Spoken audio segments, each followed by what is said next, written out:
ఆదికాలంలో ప్రపంచం ఇంకా పాపాన్ని చూడలేదు.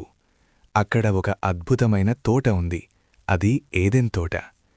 దేవుడు తన చేతులతో మొదటి మనిషిని సృష్టించాడు, ఆదాము. భూమి మట్టి నుండి అతన్ని తయారుచేసి తన శ్వాసను ఊదాడు. ఆ క్షణంలో ఆదాము జీవించి లేచాడు. ఆదాము ఆశ్చర్యంతో చుట్టూ చూశాడు.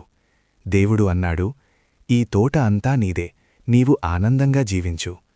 తర్వాత దేవుడు జంతువులను తీసుకొచ్చాడు. ఆదాము వాటికి పేర్లు పెట్టాడు. కాని దేవుడు గమనించాడు, ఆదాము ఒంటరిగా ఉన్నాడు. అప్పుడు దేవుడు ఆదాము నిద్రలో ఉండగా అతని నుండి ఒక ఎముక తీసుకొని ఒక స్త్రీని సృష్టించాడు, హవ్వ.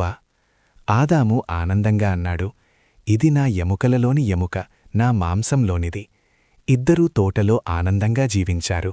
కాని దేవుడు ఒక ఆజ్ఞ ఇచ్చాడు, ఈ తోటలోని అన్ని ఫలాలూ తినవచ్చు, కాని ఈ ఒక చెట్టు ఫలం మాత్రం తినకూడదు.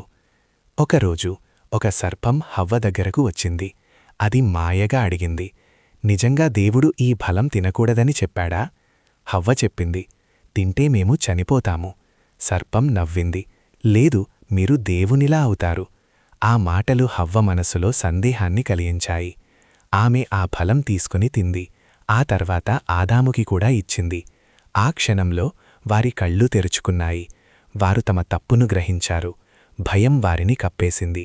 వారు చెట్ల వెనుక దాక్కున్నారు. అప్పుడు దేవుని స్వరం వినిపించింది, ఆదామా, నీవు ఎక్కడ ఉన్నావు?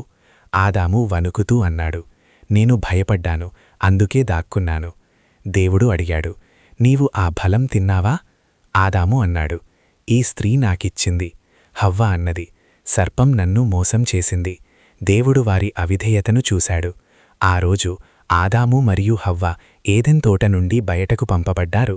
ఆనందమున్న స్థలం నుండి కష్టాల ప్రపంచంలోకి వెళ్ళిపోయారు. ఆ రోజు ప్రపంచం ఒక గొప్ప సత్యాన్ని నేర్చుకుంది, దేవుని మాటను అతిక్రమిస్తే ఫలితం బాధే.